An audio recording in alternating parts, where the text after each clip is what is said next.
Olá, tudo bem? Eu sou o pastor Magno Lessa e você é muito bem-vindo ao meu canal.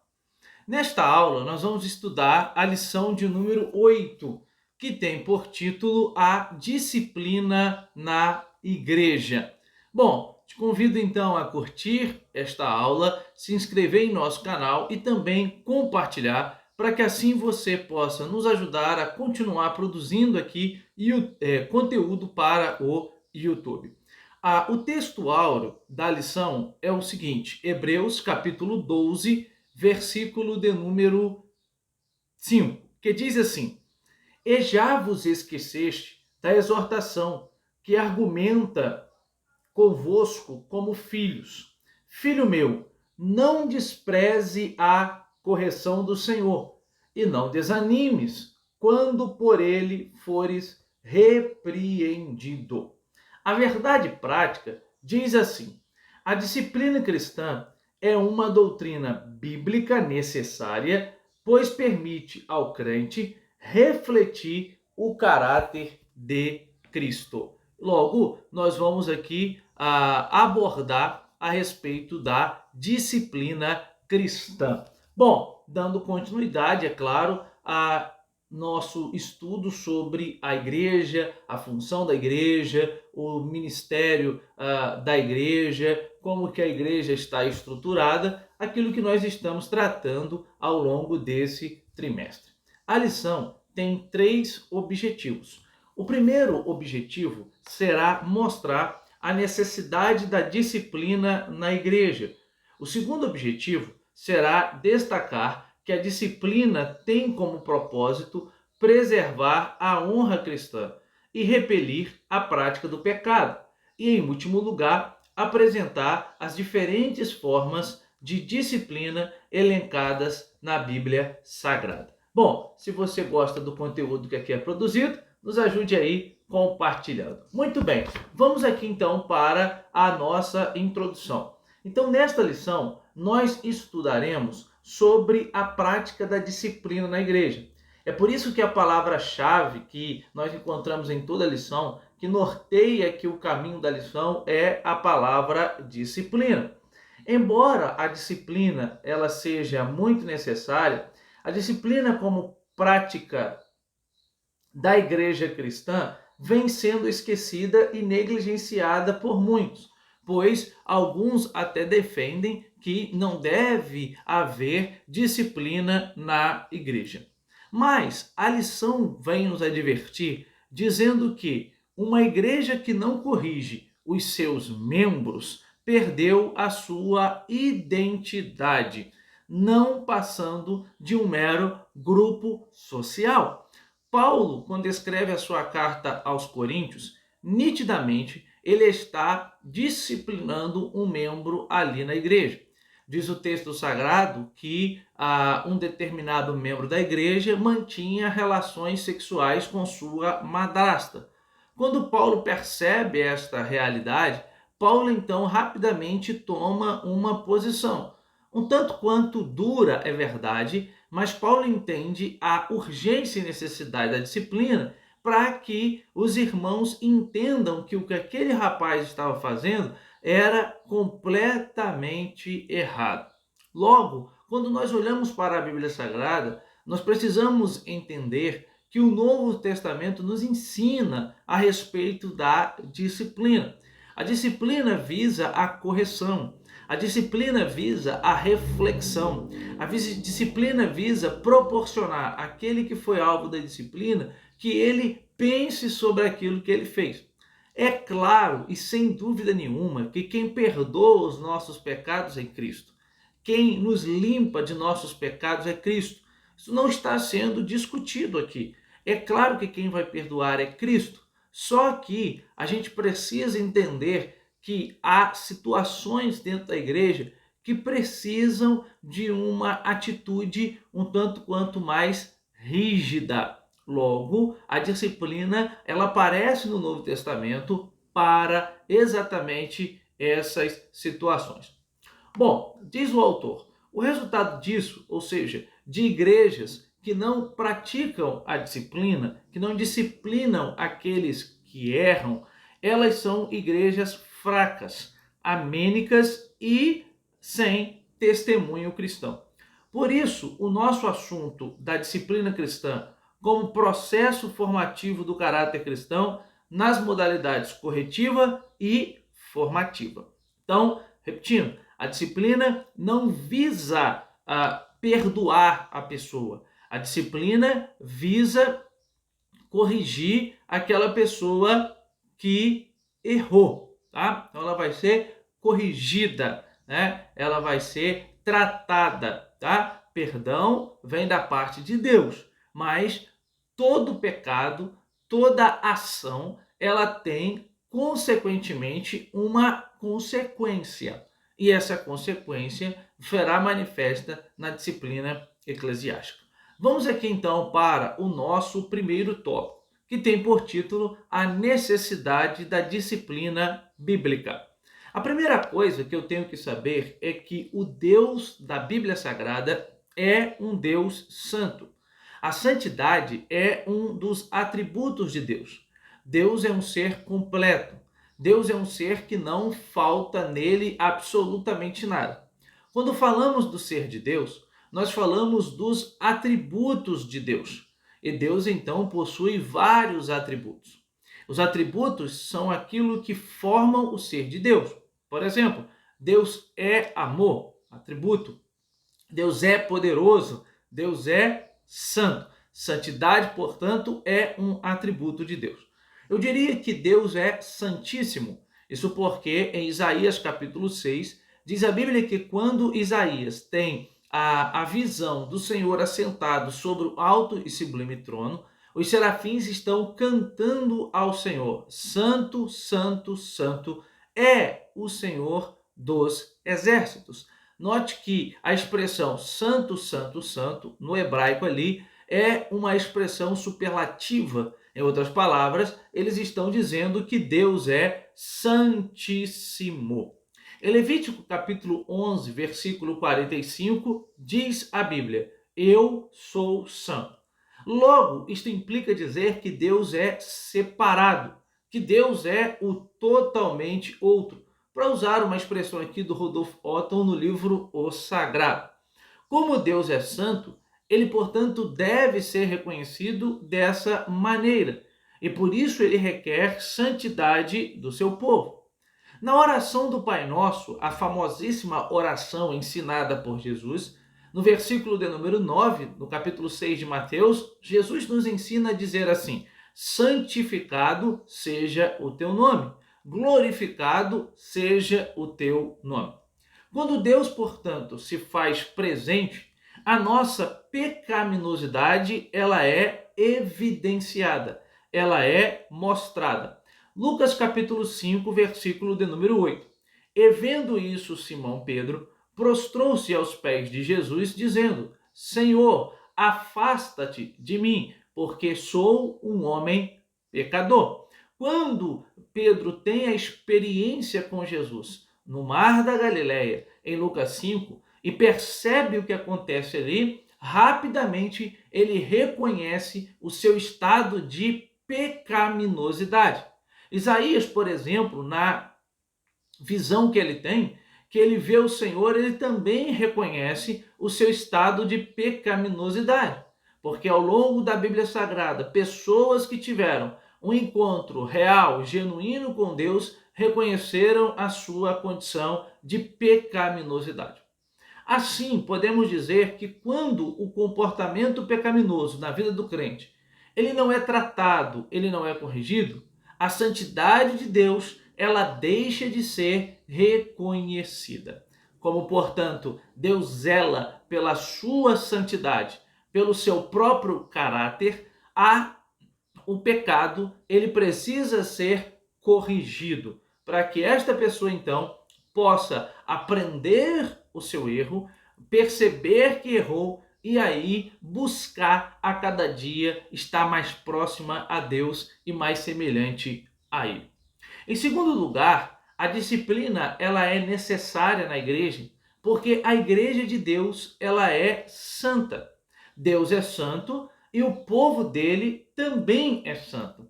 1 Pedro, capítulo 1, versículo 16. Sede santos, porque eu sou santo. Portanto, ao formar seu povo, tanto na antiga aliança quanto na nova aliança, o desejo do Senhor é que esse povo fosse separado.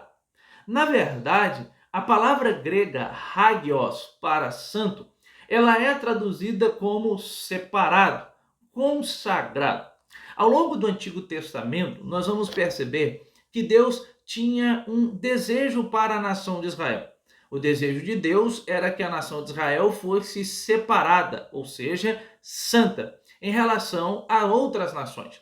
Logo, Deus então dá a lei para Israel. A lei servia como uma espécie de constituição da nação de Israel. Sendo assim, não importava aonde o povo estivesse, ali eles deveriam ser santos diante de Deus.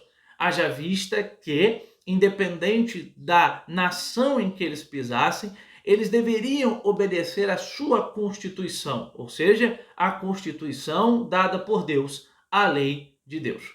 O ideal de Deus, então, para toda a nação de Israel no Antigo Testamento é que a nação fosse exemplo de purificação e de santificação. Deus exigia santidade no meio do seu povo. É por isso, por exemplo, que os sacrifícios no livro de Levítico foram instituídos. Porque uma vez que o homem pecava, ele necessitava rapidamente buscar perdão da parte de Deus, para que a aliança com Deus pudesse estar estabelecida. No Novo Testamento, nós não necessitamos mais de oferecer animais em sacrifício a Deus. No entanto, precisamos dizer que a mesma necessidade de santificação a Bíblia requer de nós. Quando Paulo escreve a sua carta aos Coríntios, no capítulo de número 1, Paulo dirá àquela igreja que eles são santos e foram chamados à santificação.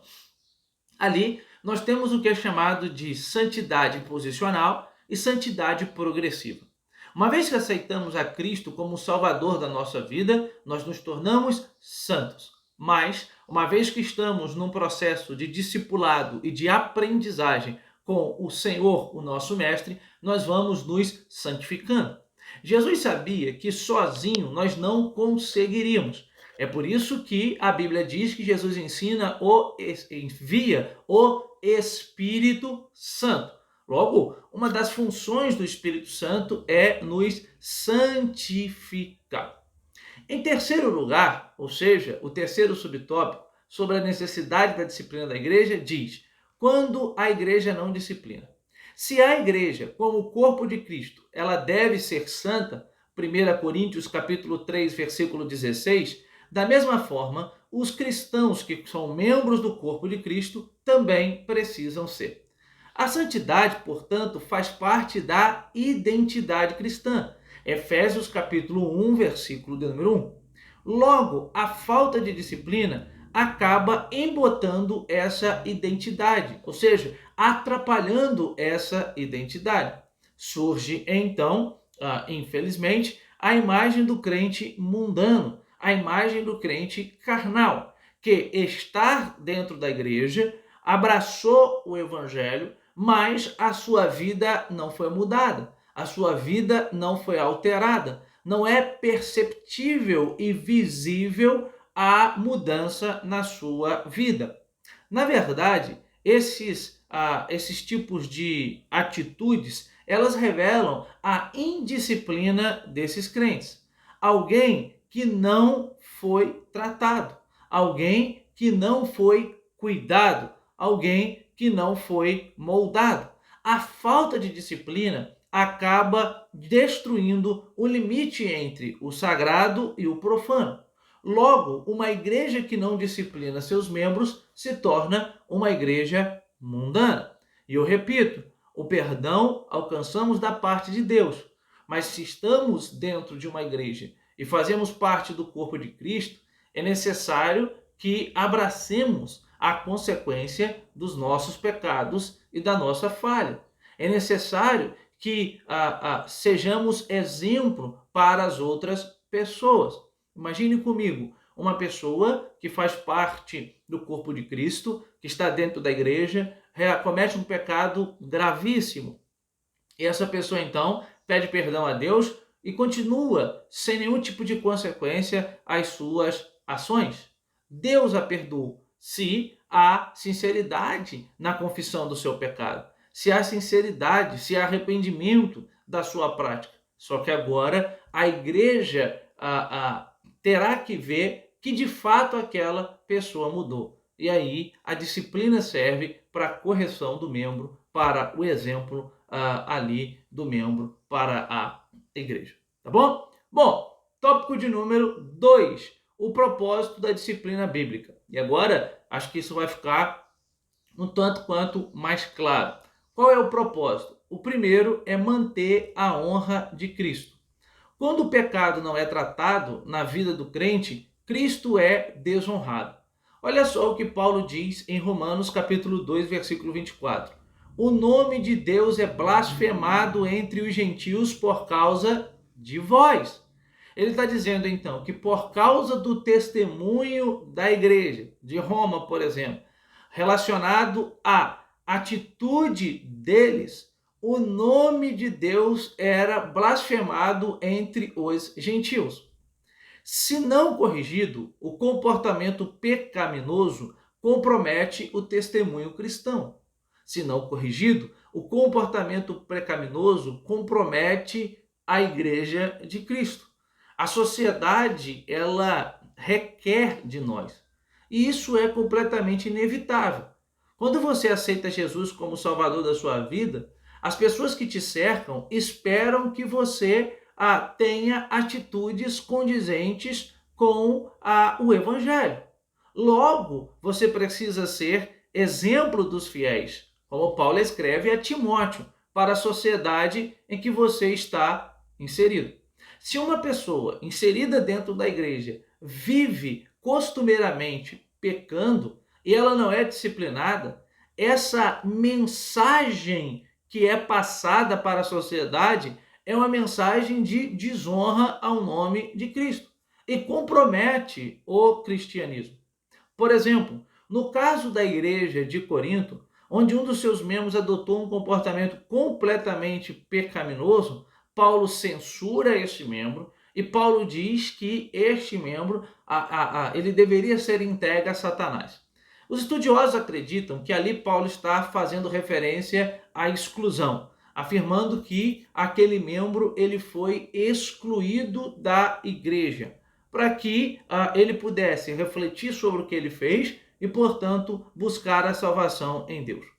Não é possível alguém adotar um comportamento pecaminoso sem que com isso incorra em julgamento divino. Logo, a prática da disciplina é para que o indivíduo se conserte hoje, para que não seja julgado amanhã. Às vezes a gente perde de vista a mensagem bíblica de que no final dos tempos todos teremos que comparecer perante o tribunal de Cristo. E ninguém vai escapar. Deus julgará vivos e mortos.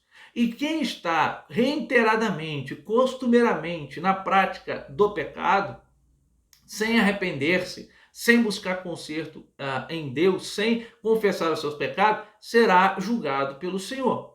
A disciplina visa então que a pessoa se conserte hoje, para que amanhã ela não seja julgada pelo Senhor. Porque Deus julgará a todos, ok? Então, essa é a finalidade da disciplina. Em segundo lugar, a disciplina tem por objetivo frear o comportamento pecaminoso. Outro propósito que a gente vê na disciplina está no fato de que ela põe um freio no comportamento pecaminoso. Isso porque o pecado é algo extraordinariamente contagioso, que tem poder de se alastrar com grande facilidade. Em 1 Coríntios, capítulo 5, versículo 6, Paulo diz: não sabeis que um pouco de fermento faz levedar toda a massa. Ou seja, um mau exemplo, ele é seguido. Às vezes, assim como um bom exemplo é seguido. Só que a gente às vezes percebe que as pessoas reproduzem a atitude da outra. Então, se não há nenhum tipo de disciplina, qual é a mensagem que o líder da igreja passa para a igreja? Você pode fazer o que você quiser, você pode ficar vivendo na sua prática pecaminosa, que aí não tem nenhum tipo de consequência. Viva no pecado porque não há consequência. É essa mensagem que passa quando um membro cometeu um pecado gravíssimo e ele não sofre as consequências daquele pecado. Pense comigo.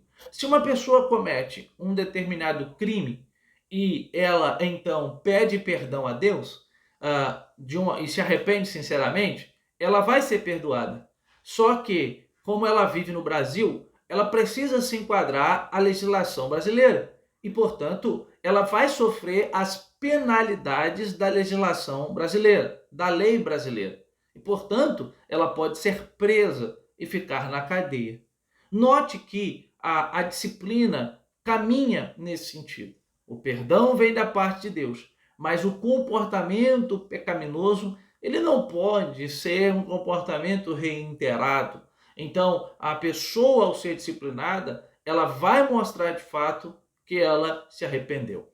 Note que, nesse sentido, a disciplina visa frear o comportamento pecaminoso, para que outros membros percebam que existe consequência nas ações. É por isso que Paulo disciplina aquele moço que estava tendo relação sexual com a sua madrasta. Em terceiro lugar, a disciplina ela tem como propósito não tolerar a prática do pecado. Em 1 Coríntios capítulo 5, o apóstolo censura os coríntios por não estarem adotando alguma medida prática a respeito do pecado de seus membros. A consequência disso é que esse pecado acabaria enfraquecendo a igreja, pois uma igreja que não pratica a disciplina bíblica fatalmente fracassará. Nesse sentido, não se pode tolerar a prática do pecado ou o comportamento pecaminoso na igreja nem fora dela. Apocalipse capítulo 2, versículo 20 está escrito: Mas tendo contra ti o que tolerares, tendo contra ti o tolerares que Jezabel, mulher que se diz profetiza, ensine e engane os seus servos, para que se prostituam e comam dos sacrifícios da idolatria. Logo, a prática da disciplina é dizer um não ao pecado, é dizer um sim à santidade de Deus, é dizer um não à tolerância ao pecado e dizer um sim à santidade de Deus. Com isso, aqui vai a fala de Pedro. Nós precisamos ser santos, porque o Deus a quem nós servimos, a quem nós adoramos, ele é um Deus santo. Que possamos buscar ser semelhantes a Cristo e sermos irrepreensíveis diante de Deus. Bom, vamos aqui então para as formas de disciplina bíblica. A Bíblia nos propõe algumas formas da gente agir. E quais são essas formas? A primeira, a disciplina como modo de correção. As Escrituras, isto é, a Bíblia Sagrada, mostram a necessidade de sermos corrigidos. A Bíblia diz que Deus corrige aquele que ama. Se você sabe que o seu filho está cometendo algo errado ou algo que vai lhe prejudicar, você como pai não vai corrigi-lo? Mesmo que ele não goste, mesmo que não seja do agrado dele, você vai corrigi-lo. E Deus, de igual maneira, corrige a quem ele ama. A correção, segundo a Bíblia Sagrada, ela contribui, olha só, para a formação do caráter cristão. Hebreus 12, versículo 7. Porque filho há a quem o pai não corrige. Logo, Deus nos corrige porque Deus quer nos aperfeiçoar. E Deus deixou a igreja instituída para ser a nossa guia. É claro que pela mediação de Jesus Cristo. A igreja é o local que nos reunimos para estudar a Bíblia Sagrada. E a Bíblia que é pregada na igreja é a nossa guia. Daí a igreja ter a função de nos auxiliar nesse processo, tá? Bom, então todos os crentes, de alguma forma, tiveram a necessidade de ser corrigidos em algum momento da sua vida. Às vezes, você foi corrigido por intermédio de uma pregação, onde o próprio Deus te corrigiu. Às vezes, foi necessário que alguém fosse chamado à parte, ali com o líder da igreja, com o pastor da igreja, para que por intermédio da Bíblia ele pudesse ser corrigido individualmente. Mas a verdade é que nós, na nossa trajetória cristã, Deus sempre está nos corrigindo. Se alguém não é corrigido quando erra, então ele acha que aquilo que ele fez não é errado. Se não há correção quando alguém erra, então a mensagem passada é que a pessoa não errou e que ela pode continuar fazendo a mesma coisa. Se seu filho erra e você não faz nada, você passa a mensagem que ele pode continuar errando, que ele pode continuar praticando aquilo que ele pratica. Pedro, por exemplo, teve que ser corrigido por Paulo. Isso Paulo diz em Gálatas, capítulo de número 2. Quando o crente ele está no comportamento errado, ele precisa de correção. O comportamento errado, ele será reforçado se não houver correção. Dessa forma, o alvo da disciplina é levar aquele que pecou, aquele que errou, aquele que vive na prática do pecado, à restauração e à reconciliação. E à clareza de que aquilo que ele fez foi errado aos olhos de Deus, aos olhos da sociedade, e visa então um tratamento para uma consequente restauração. A disciplina como forma de restauração. A palavra grega que aparece é katarizo, traduzida aqui como encaminhai, o tal. Significa, na verdade, restaurar. Ela é usada, por exemplo, em Mateus capítulo 4, versículo de número 21, para se referir aos reparos, aos remendos das redes de pesca.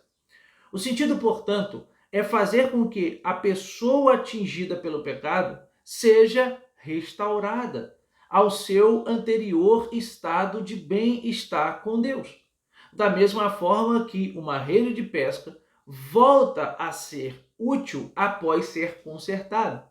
Note, então, que quando nós falamos de disciplina, nós estamos falando de tratamento.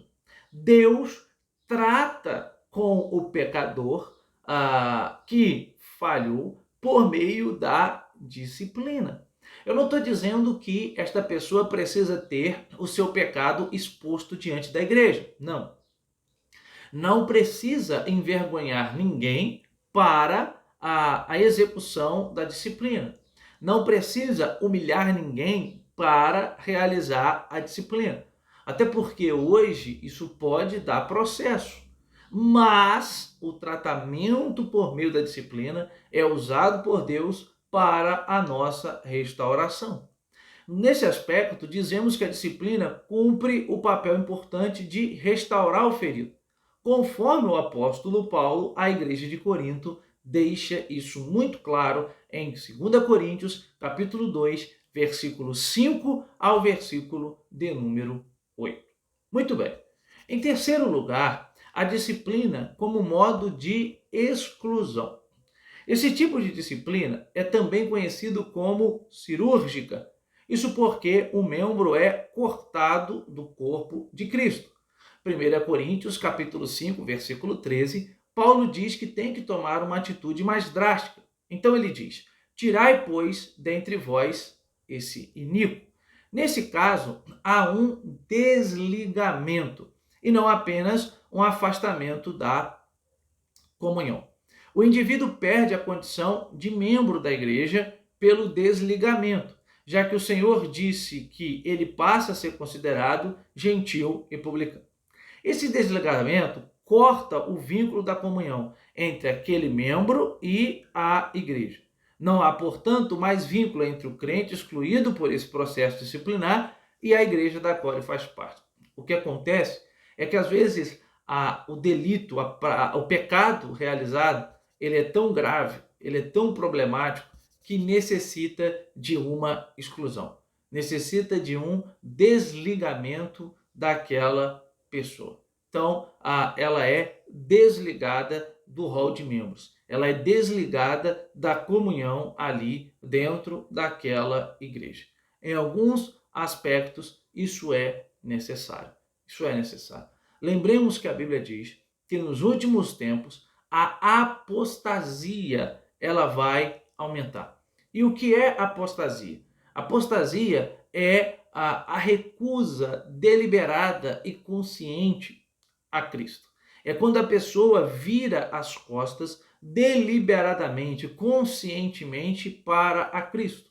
Podemos então dizer que nesse sentido a pessoa se apostatou. Logo, não faz sentido esta pessoa que se apostatou estar vinculada à igreja. E assim, então, ela é desligada. Por quê? Porque ela deliberadamente virou as costas para Cristo. Dentro da teologia arminiana, esse seria um dos aspectos pelos quais a pessoa perderia até mesmo a sua salvação. Muito bem, chegamos então ao final da nossa lição. E como conclusão, o autor diz: nesta lição, vimos o valor da disciplina cristã, sob diferentes aspectos. A Bíblia se mostra necessária, a disciplina se mostra necessária quando sabemos que Deus é santo e Deus exige santidade da sua igreja, do seu povo. Por outro lado, a disciplina também cumpre os propósitos de Deus quando ela conduz o cristão a se conformar com o caráter de Cristo. Uma igreja indisciplinada, portanto, perdeu o bom cheiro de Cristo, 2 Coríntios, capítulo 2, versículo 14. Amém, meus irmãos? Bom, diante disso, chegamos aqui ao final da nossa lição. Espero, de alguma forma, ter contribuído aí para o seu aprendizado da Bíblia Sagrada. Lembrando sempre, se você puder, se inscreva em nosso canal, curta e assim também compartilhe. E você vai estar nos ajudando a continuar aqui produzindo para o YouTube. Que Deus te abençoe e até a nossa próxima aula.